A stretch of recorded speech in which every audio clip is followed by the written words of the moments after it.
I really might have to turn down.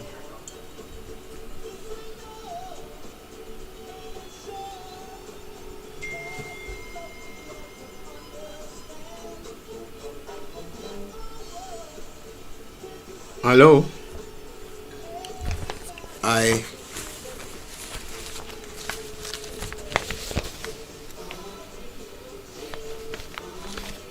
so everybody on my YouTube on my connection will know that I'm on YouTube. Hello.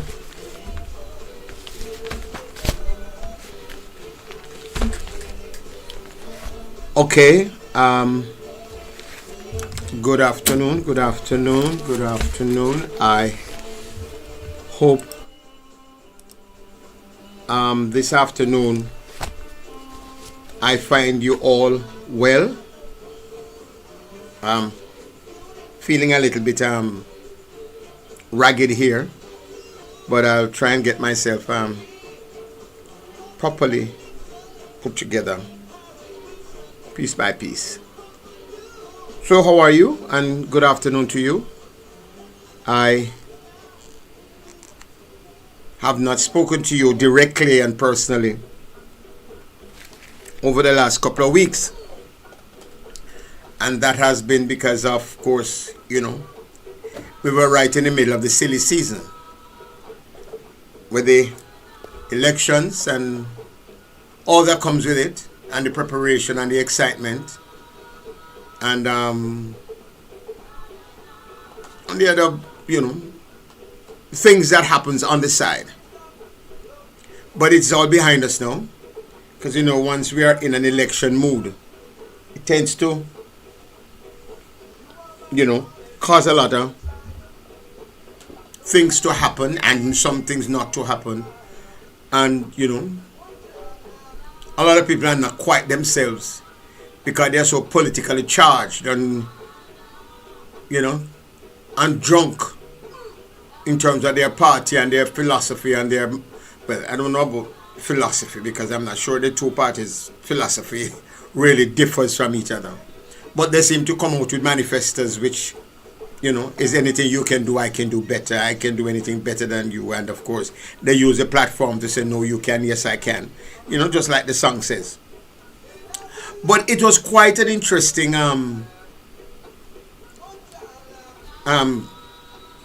election period. I spend most of my time here in Western Jamaica. So I will speak mostly of what happens throughout Western Jamaica in most of what I have to say today. The national picture is already telescoped, and a lot of people get an understanding of that as to, nationally how the whole thing is received. The final count is that the Jamaica Labour Party has 35 seats and the People's National Party has 28 seats. And the PNP had a press conference today to more or less ratify their acceptance of that position of the 28 35. And a lot of people say, okay, fine, the JP one day get a third term. And that's okay, but the PNP only had 14 seats. And the PNP now has 28. So what? You have got another 14 onto that? Which means that the PNP did some work. A tremendous amount of work to have come from so far behind to catch up on the JLP. And the truth is, if the PNP's, some of the PNP's candidates, and this is on my personal analysis now, and it's not official, and it's not what the electoral department says, and both parties might not necessarily agree wholeheartedly to what I have to say, but notwithstanding, if the PNP's organizational machinery in some of the constituencies, and I'll name one or two when I'm done, were fully organized, oiled, and of course they needed money, and money is the breast milk of politics. If they had enough financial support in some of these constituencies, then perhaps the result would have been different. Fine? If not necessarily a break even, and then you would have to do a runoff or whatever, or a one win by the PNP, they perhaps would have had a 31 to a 32, that kind of a thing, and would put them in a better position. But the people have spoken, as they say, and now that the people have spoken, then they have to lick their wounds, put themselves together, and then move forward. The question is the PNP now going to organize themselves, consolidate their positions, and then move forward? And the kind of a cabinet that Mark Golden designs will now determine the kind of a representation that we will get from them in Parliament as opposition. Because you have to have the bulldogs at the different points. Person who's in charge of opposition business in the House, and I guess it's going to be Paul Well as usual, and Donna Scott Motley is going to be for the Senate. But the different point ministers or ministers of states that are now going to be spokespersons for the different ministries to overshadow the different ministries is going to be crucial and key, and so that you can get the kind of a bulldog effect from an opposition that is going to be expected and needed. Because although they have won, a lot of persons who went out and voted for the PNP are expecting that they're going to be really, really, really seriously aggressive in the Parliament. So they're not going inside there to twiddle their thumbs. So it's not going to be a honeymoon period for them. The government, on the other hand, have to also take a clear stock of what's happened, because the fact that they have won 35 seats, there are also other little things that can attribute to that. The truth is, they have lost 14. They have lost 14 seats. And if they have lost 14 seats, there's not a gain for them, because they had 40 fraction seats. So it's not really a gain for them. It is a loss for them. So how they design their cabinet, if they're going to make much changes to what they have now, and the current one would seem a little bit, much to be desired, or put it this way, they're going to need to see how they really shake up some ministries and shake up some persons, and whether or not Brogard need to still have a super ministry, because you have some people have super ministries, and whether or not those super ministries, including the Prime Minister's Ministry of Economic Affairs and Employment and everything that comes under it, because it is almost the government. We will now see whether or not that heavy duty, super ministry attitude and positioning and stuff, which they had been carrying, is worth the while to still carry. And we only can know that in terms of how the Prime Minister structures this new cabinet, and the various ministers and ministers of state who will accompany the ministers, and whether or not you're going to put some greenhorns into a new ministry, because there are some greenhorns who are also people who feel that they're, by virtue of their ego. And the former ambassador to Washington, Audrey Marks, she went into a safe seat. It's not that she went to fight for a seat, because she was thrust inside there, not too long before the elections, and she won. And not she won, but the party won, because the party, it's a JLP constituency, it's all the Shaw's constituency, so it never take much to win it. Hands down, she would have won it.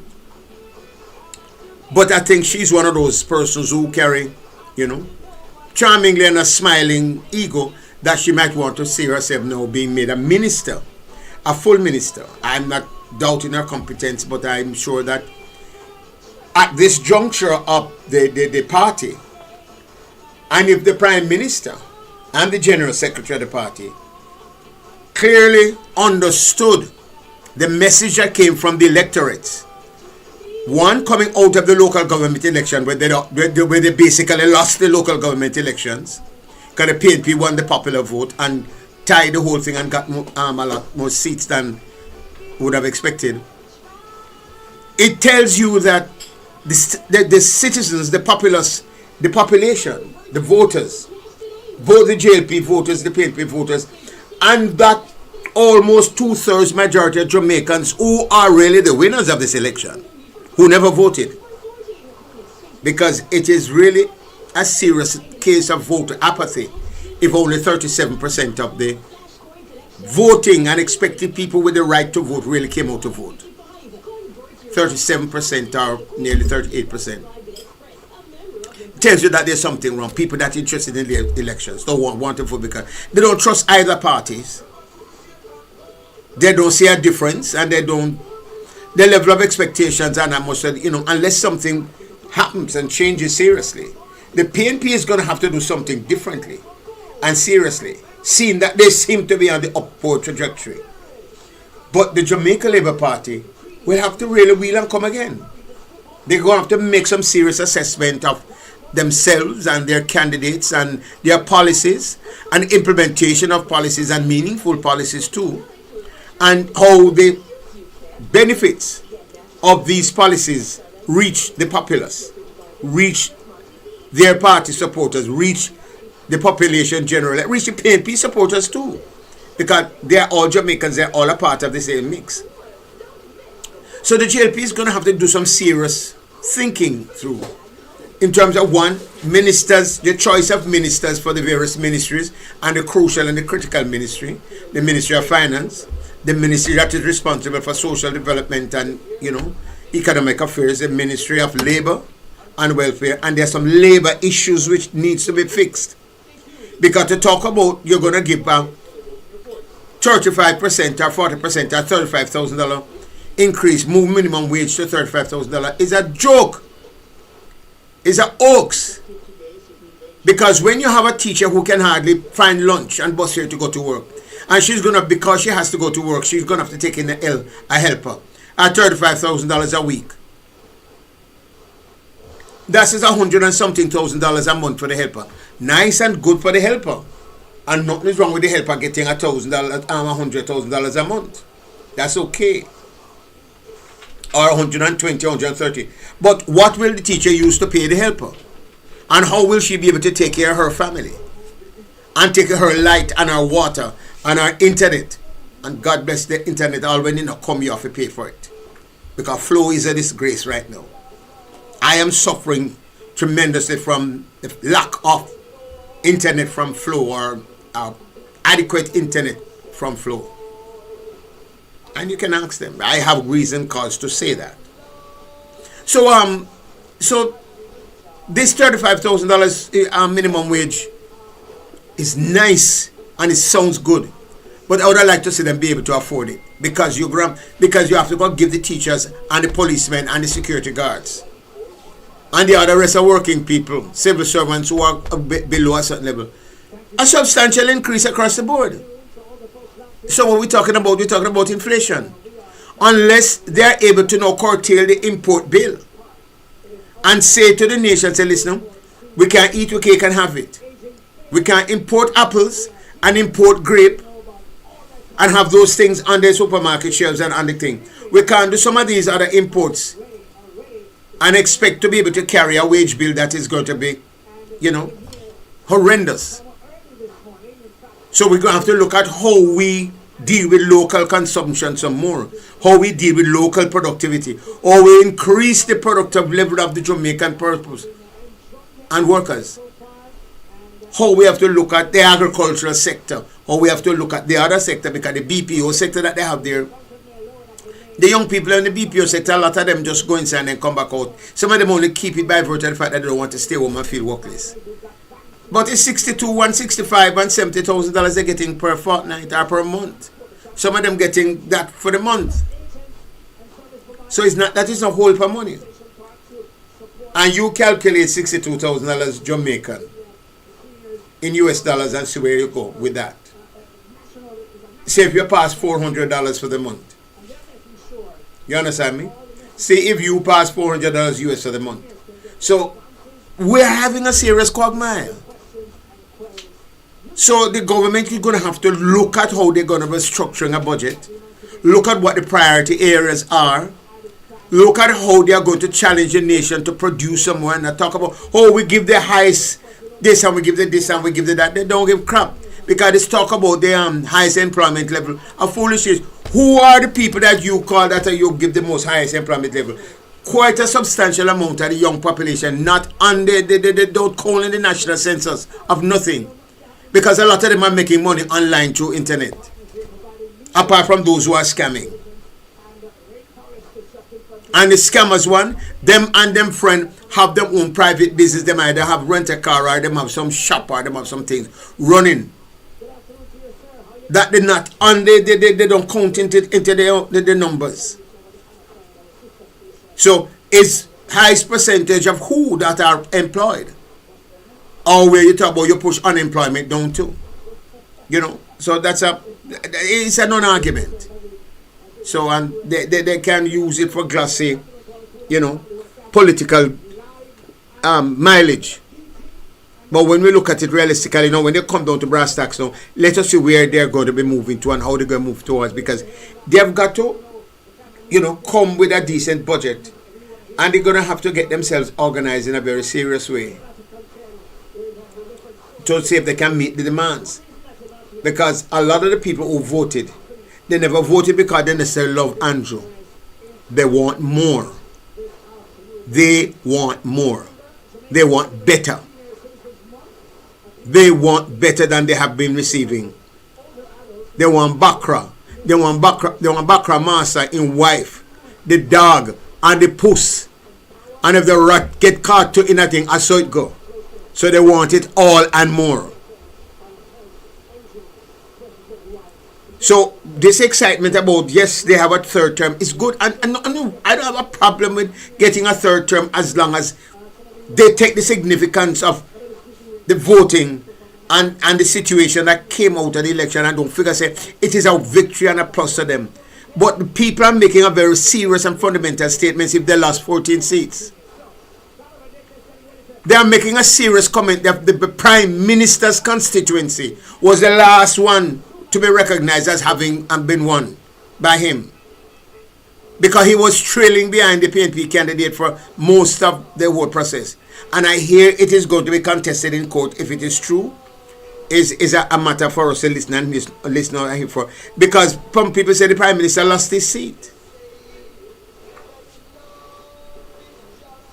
And if the Prime Minister lost his seat, who would you give the leadership to? Well, Avril Warmington, because he happened to have polled the most votes in his constituency. Can you imagine that disaster that would have been? But then be that as it may. So the Prime Minister, if he had to struggle to win his seat, that is something that he is to take into consideration seriously. That all is not well in Macedonia. All is not well in Babylon. So him go have to shake up him folly grounds. Him have to do some things different. And they have to look carefully at the programs and policies that they are putting forward. They have to look at how they make international agreements. They have to look at all these investors are coming in, how much blood that these investors going to want.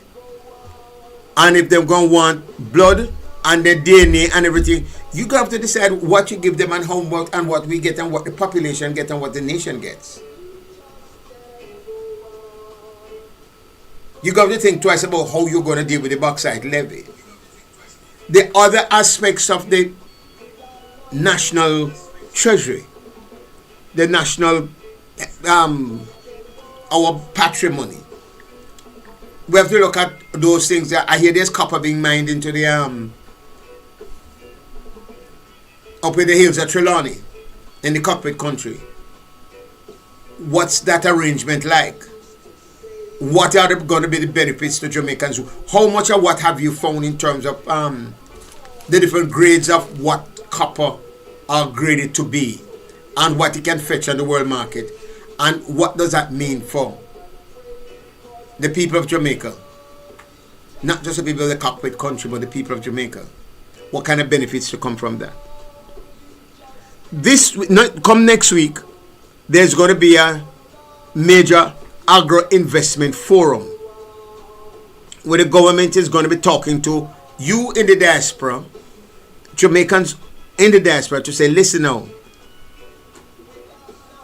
we need you to come in and contribute to the growth of the economy, to contribute more to, you are to start to eat, drink, sleep. So buy, eat, drink, sleep, and wear Jamaican some more, so that we can have more exports going into the diaspora and into the American market and into the European market. Granted, whatever is going into the American market is another story, because the other man on the other side of the ocean who don't understand what tariff is, him just like the name, but because him is who him is, I beg your pardon, and it is unfortunate that America end up with him, but then America get what they vote for, eh? I guess just like us, we could say the same thing for us. Fine. This whole question of tariff might be something that, you know, by the time him realize that we are exporting more agricultural products and stuff, then he's going to want to start to say, listen, you can't be sending so much of what this into the country unless you're going to pay so much on it. And then it's going to be a problem and a strain on our farmers and on our producers to be able to export to the diaspora, so that you in the diaspora will now be able to get more of what you want. But if you don't demand it and clamor for it and crave for it, and let your various supermarkets and groceries that you purchase at say, listen, I don't want much of these other things, this is what I need, because they will take cognizance of that and see how they will now have to make a decision as business people, and with their other connections, to say how they will speak to their congressman to get the kind of adjustments and support and changes to some of the things that are to be implemented by the Congress and by the president. Or if the Congress will now gain strength to stand up to the dictates of a wannabe dictator in the United States. Never thought would have seen that, but then I guess this is where it is. I guess America want tough government, and him claims him love tough politics and tough man politics, so him take on this exterior, and him every day and walk up and down with his face look like when milk cradle. You know, him think because him have to show that him is a tough guy. Him is tough like Rocket Man, or he's tough like Putin. You know, but all those, you know, one time it was genuine, it's not genuine anymore now. Him take on the cloak of all of these other, you know, despots and communist flavored dictators in other parts of the world. But we have a situation here that we have to pay attention to. The election speaks volumes in terms of what the people will tolerate and won't tolerate and what they want. And then the two parties have to realize that we are in that period of generational change and shift. And the millennium has changed, and the millennials have now switched into Gen Z. And Gen Z is switching, moving into AIZ or AIQ generation. So there's not much honeymoon for either of them to think they can sit where they are and continue to dish out what they feel or what they assume the people want, rather than to begin to get to the level of the people, understand where they are, listen to their cry, and see how you can really not just balance their lives, but provide them with the sustenance for them to live, to be nourished, and to grow. Because that's what Jamaicans want. Them been burning them belly and tightening them belt and biting the bullet for the better part of 30 years. Siago and Michael and PJ and Bruce and Portia, and they've been hearing that all their life, a good 30 years. So those people who born 30 years ago come to all them, do them a hard time people, and they are now thrust into, before they begin to understand what is happening to them, they might have AI at their doorstep.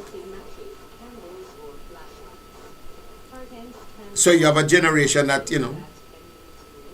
just the time change just went like that for them. So the demands are going to be great. The demands are going to be higher. And some people say, boy, Jamaicans have a tendency, they have the capacity to absorb. That may be so. But understand, you don't go and broke a buckle in our crowd and see chaos and see mayhem. You only want to see an angry crowd of Jamaicans just strike a matches, or fling a stick, or fling a thing, a stone, and them hear Pashai in our window. And before you hear Pashai, is boom, because a different level of chaos will set in. And when they start, I don't know who is going to be there to stop them. And they say, an angry mob knows no logic, just like the lumpen proletariat knows no logic, or they obey their own logic. So they deal with things based upon how they see it and they feel it, and no thinking about anything else. They pay attention to their own logic. So as we digest the elections, congratulate the Jamaica Labour Party for having won, and say to them, say, okay, fine, consider this, that the people give you a kind of a signal for a little bit of a confidence. Don't feel say it's something for you to gloat about, or to jump up and start to say, hooray, we win third term. One more term upon them, and just one more term upon them. Them give one more term to see if you can do better. Because it's not that you've been doing all that excellent, because 14 seats you lose. So some of them still say, make we see what you can do, because you say all of this. Election can call in 2 years' time, And some of those who are there now, like the Babs Grange and the Horace Changs and Warmingtons and Desmond Mackenzies of the world, who have now gotten enough out of the political process and have done their share of 5 or 10 or 15 or 20. Horace Chang doing 23, Desmond Mackenzie doing what? Another 22, and when they're doing 18, and so many others there. While Tufton is in the wings waiting for his time to be Prime Minister. I don't know. We're just saying that things can happen midstream, Things can happen midstream.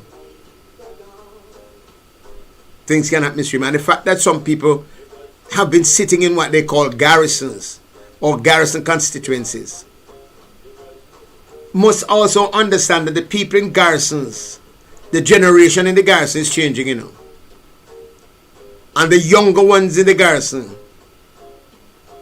won't accept just being bought like a bread or a fudge or an icicle or a soda continuously for long.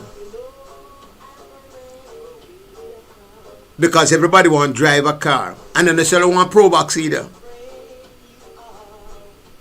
They don't necessarily want Pro Box. I hear the Minister of Finance saying that if you slave for 2 or 3 years and save $20 a month or a week, you're supposed to be able to buy yourself a Pro Box. That woman live in a fantasy world, She live there. I don't know. She's not in. She not seem to sometimes. She behave like she handicapped, like she's schizophrenic. But I don't know. They might put her back in the Ministry of Finance. Just suffice it to say that people need to see their lives improve and to see their lives much better. The young people who don't know what the good Siaga used to do, or the great things of Hugh Shearer, or the wonderful things of Michael Manley, and the social infrastructure, the infrastructure of PJ Patterson, and the, what else you call it, the balance of the books by Portia and Peter Phillips. Them see today, them see them stomach, them see what is not in them fridge, them see what is the difficulty to stand at the bus stop to wait on the bus for 4, 5, 6 hours to go to work or to go where they have to go to. And they're not going to be say, oh well, you know, Michael they do this, or Portia they do this, or Bruce they do this, or so. No. Them want no. As I said before, they want Bakra Massa. They want him wife, the dog, the puss, and anything else them can catch. Plus them I want a great house, and if they don't get the great house, before they don't get the great house, they will set it afire.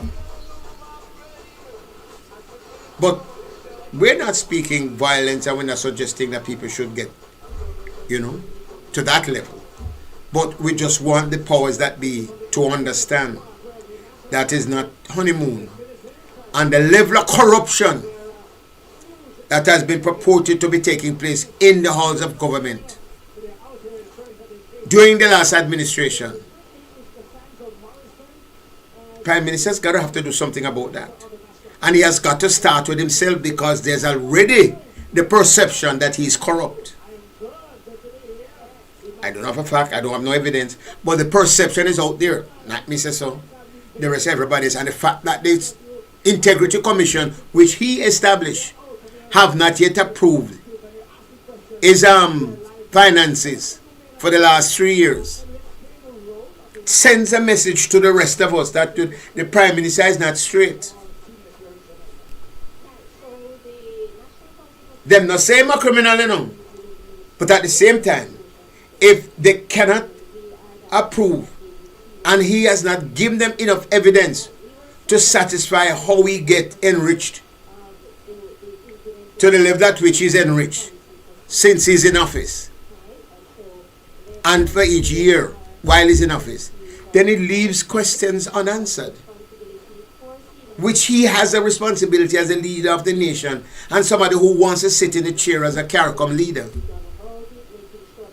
to make sure that he's above reproach, you know, to make that his integrity must not be questioned. His level of honesty must not appear to be somewhat dishonest.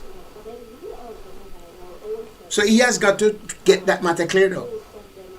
And it shouldn't be that we sit by and accept him going through another administration and that matter is not sorted out and cleared up. And him is going to administer for another 4 years. Then if him not clear it up in that 4 years, then what else am I going to do in the next 4 years? Give him 4 more years pan them, and what am I going to do? You can't talk to him after that. Because instead if people vote for me, all don't want to claim say me a thief. So seeing that me not a thief, then me can thief no.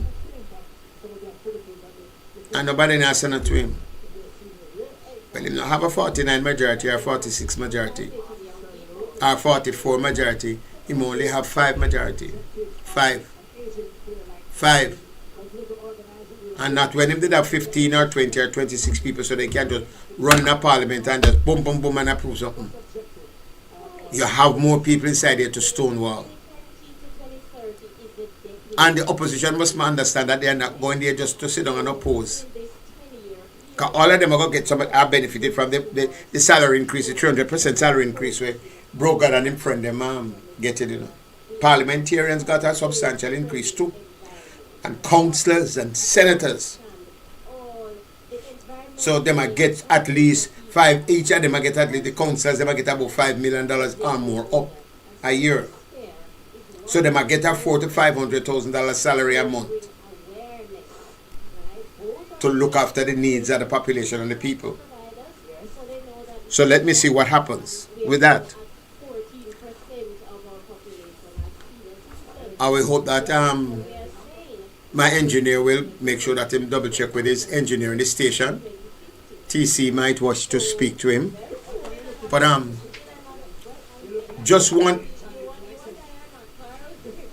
everybody to know that, you know, if we are into some serious times and the times are instructive, and opposition, now government, must take it for granted. They are expected to perform. And not just so to oppose sake. So people say, oh yes, may I oppose you? May I oppose, man, may I oppose? No. You have to come to the table with concrete and fundamental assessment and evaluation and criticism. And you have to make sure that things happen so that people's lives are better. And don't sit down and wait, say, what you know, I'm going to make a proposal for this, or I'm not going to do that. I'll wait until when my time comes to go inside there. It's not a tit for tat or a butter for fish. We're talking about the lives of the population, the people in the country who voted for you. They vote for better, they vote for improvement, they vote for more. And because they want more and they want better, they are expecting that you are going to find a way to make sure that they get more and their lives are better. And not just to frivolously go inside there and collect the mark your name and collect the per diem and the transport and the this and the that. But you know, do nothing. And those who have returned, and I say the PNP did not lose any of their 14, but gained 14 more, must understand. So some of them into that grouping, you know, soon retire and gone too. But you have to understand that whatever level of representation you've been putting up, you have to now increase that twofold. Because you have a group of, not millennials, but a group of Gen Z generation that you have to know, impress and to educate and to make sure them feel the level of representation that you're going to be putting up. Or by the time you come to another election, you lose the 14 plus 14 more, or you might find yourself in the wilderness. And I hope the PNP does not break out with no word of fussy. That's my grandmother would say. Pockets of disgruntlement across the country. This one want Mark to go, that one want the General Secretary to go, this one want to be the next Vice President, this one want to be, and like school children tinkering with their first chemistry set, they will break out into this, you know, carnival of dislikes and disagreements and dissatisfaction and lose sight of what their real responsibility and their mission is. And then they will remain in the political wilderness at least for another 15 years, if not more. Or they'll make themselves so irrelevant that the party would have to go through a new process of rebirth in order to be able to come again, to create any level of representation in this country. And the work of people like A.G. Coombs, Ken Hill, Richard Hart, the few of them who did anything substantial, and the other outstanding leaders in the past, and people who fought to get the PNP to where it is and created a foundation. You know, what is going to happen? They're going to definitely it's going to be, you know, an embarrassment. It's going to be such a mockery. Not even to talk about Michael Manley or Portia or anybody else. But what can I tell you? So we have to prepare, they have to prepare themselves for that. And I know they had a press conference this morning. They were looking at, as a PNP, they were looking at, you know, their situation and where they're going, and they overwhelmingly determined that the General Secretary and the party leader should remain because they have done a splendid job, you know, to have brought them to this level of success. And it never take, you know, it take a lot of time and work and energy And the General Secretary must be complimented for the tremendous amount of work. Sometimes we chat too much. But for the tremendous amount of work that he had put in. Damian Crawford, you know, Tony Hilton, the chairman of the party, Brown Burke, the party leader really, but displayed tremendous fortitude over the last, since he has been elected party leader until today. The level of his fortitude has been so amazing, you know.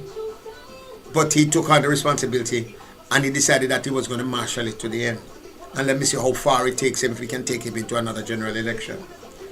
And then the rest of us will see how the PNP, you know, how can make a comeback or not. Apart from that, there are other things that are happening in the landscape. Like I mentioned before, the agricultural sector now is positioning itself to take off. I know there has been some amount of guidance from the minister, Green, and he seemed to have found, you see, there's a saying that Caesar is not one man, and I support that. And he has found some people like Vivian Scully, Bellamy, Gavin Bellamy, and some other persons whom he has put into some strategic positions, and based on their professional background training, not just because they might be friends, but they are professional people and hard workers, and they have been placed into position to make the thing happen. Bellamy is doing a tremendous job with the fisheries, and I'll be following up with him and to see what is going on here further. Vivian Scully and his group of people from Agro Invest, they are going to be doing an investment forum to facilitate those of us in the diaspora and quite a lot of other Jamaicans and all the other persons who want to come into, beg your pardon, come into the living room and to say, listen, let us partake in what's going on here and help to build this thing and make it grow. So on the 17th to the 19th, there will be this Agro Invest Forum, and we hope that it will show. It will show.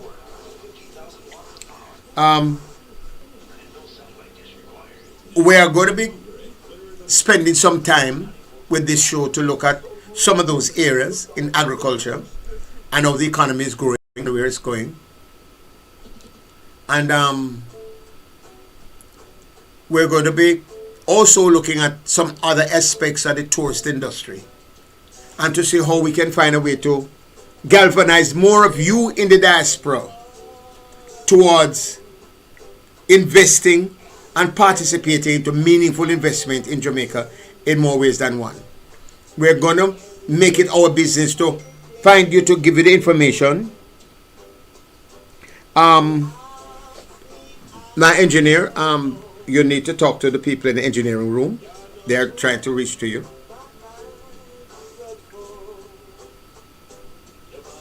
We're going to use the program to see how we can reach out more to more of you in the diaspora. To reach out more to more of you in the diaspora in whatever shape or form you are. And see how we can creatively find a way to get you more valuable information so that you are properly informed to make crucial decisions about your retirement, your future, and investment. And rather than investing where you are, you might want to invest a yard. Because yard needs it, whether you are PNP or JLP, PUP or whoever. Whether it's a PNP or whatever. The investment that is needed is not a PNP or a JLP investment. It's an investment in Jamaica. Brand Jamaica belongs to all of us, belong to the JLP or the PNP. So when we invite and encourage Jamaicans abroad and other persons who are interested in Jamaica to come to Jamaica, not only just to feel all right, but to invest, to help to grow the country, help to grow the economy, then everybody will get a chance to feel all right. Because when you come, if the Jamaicans are feeling good and satisfied and are not hungry, naked and unwashed, then you don't have to worry about somebody that look on you a certain way, or they look angry, or they look like they want to pick your pocket, or they want to steal from you, or they want to do this. but you'll find bright, loving, welcoming, smiling people who glad to see you because you're also helping to contribute to their development and their well-being and the country's development. And that's what we basically want. All of us, whether it's for PNP or JLP, whichever government is providing that kind of a meaningful and substantial energy, growth, food, nourishment, nutrition in its various forms to the